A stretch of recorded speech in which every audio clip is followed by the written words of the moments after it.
बंगाल में महिला सुरक्षा पर उठा सवाल। होली के मौके पर शराबियों ने नाबालिग छात्रा के साथ बलात्कार करने का किया प्रयास। पश्चिम बंगाल आसनसोल नॉर्थ थाना अंतर्गत कन्यापुर पुलिस फाड़ी इलाके के पंचगछिया कदमधौड़ा इलाके के आदिवासी पाड़ा इलाके की रहने वाली एक 13 वर्षीय नाबालिग छात्रा के साथ उसे अकेला पाकर इलाके के ही करीब 4 युवकों ने रेप करने का प्रयास किया है, जिसकी शिकायत कन्यापुर पुलिस फाड़ी में पीड़ित युवती के परिजनों ने की है। पीड़ित के पिता सोम हेम्ब्रम की अगर माने तो उनकी बेटी होली के दिन शुक्रवार दोपहर करीब 3:30 बजे अपने घर से कुछ ही दूरी पर मौजूद जंगल में चल रही बकरियों को लाने गई थी। जब वह वापस घर आई तो खाली हाथ भागती हुई घर वापस आई। वह काफ़ी डरी व घबराई हुई थी। वह ठीक से कुछ कह नहीं पा रही थी। बेटी का हाल देख पिता सोम भी काफ़ी घबरा गए और अपनी पत्नी को बुलाया, जिसके बाद सोम की पत्नी ने अपनी बेटी से पूरी घटना बताने को कहा।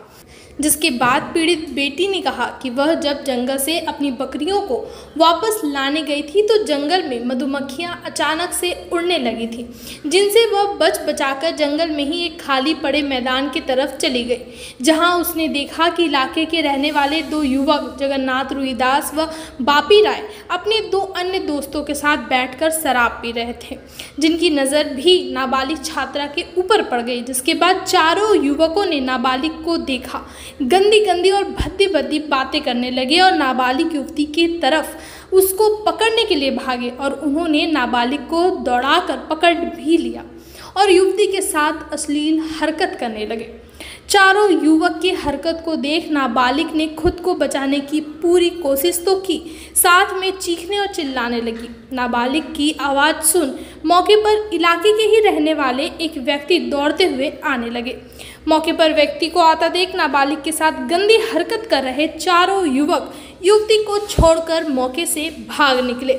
जिसके बाद युवती भागती हुई अपने माता और पिता के पास अपने घर पहुंची और पूरी घटना को बताया। नाबालिग युवती की मां की अगर माने तो उनकी बेटी डामरा में रहती है। होली के छुट्टी पर वह घर आई है। वह वहां डामरा विधान शिक्षा निकेतन हाई स्कूल में क्लास 7वीं की छात्रा है।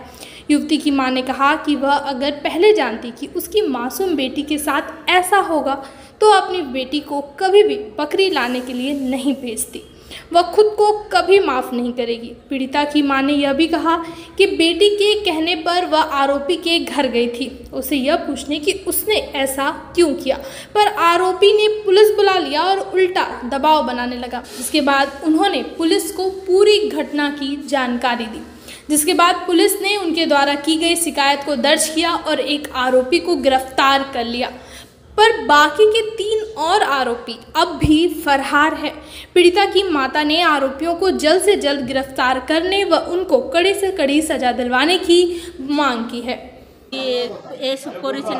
धरे गाये हाथ धरे कि ना सेट कि ना माने कि जिज्ञासा करते तो ওরা মা ওর বউ ছেলে পেলে বললে কি বাড়িতে আছে মদ খেয়ে আছে কি এখন ঘুমাচ্ছে এখন উঠবে না, তো তারপরে বলছি কি এখন কথা হবে না ওর সাথে, তো বলছে কেন কথা হবে না একটু কথা বলতে দাও, আমরা কি জিজ্ঞাসা করব যে এ কেসটা করেছি কিনা বলেছি কিনা কি গায়ে হাত দিচ্ছে কিনা।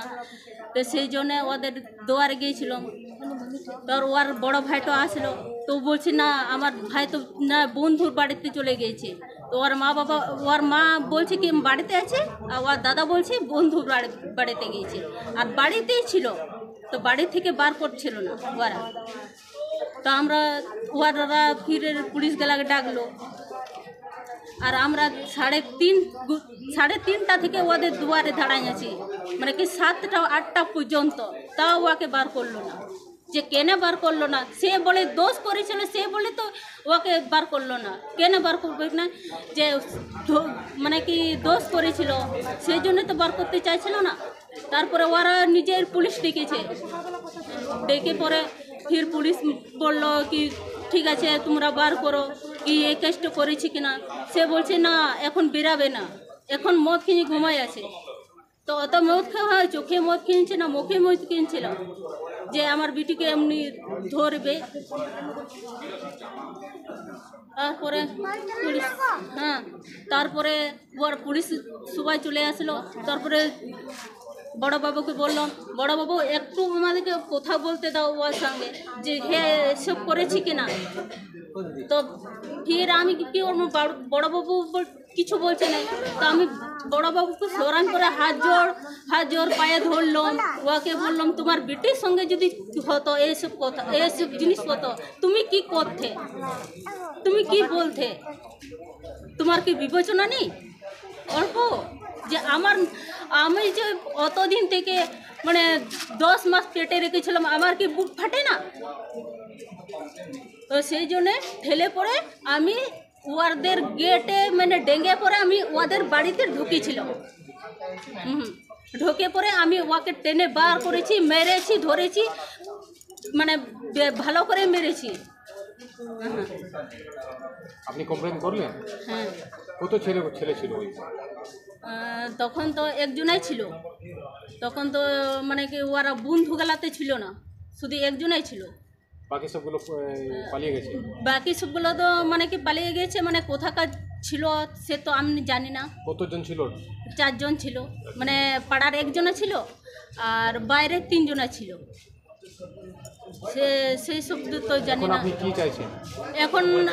তোমাদের থেকে আমি সাহায্য চাইছি, যেমন কোনো কি আরও মেয়ে ছেলে আছে, যে কি বাং আমার মেয়ে ছেলে আরও একটি আমার মেয়ে আছে, যদি এমনি ঘটনা হয় তো তোমরা যে সাহায্য করবে না সেটাও বলো। মানে প্রথমে কি মানে পুলিশ অ্যারেস্ট করছিল না? প্রথমে অ্যারেস্ট করছিল না, পুলিশ তো অ্যারেস্ট করছিল না।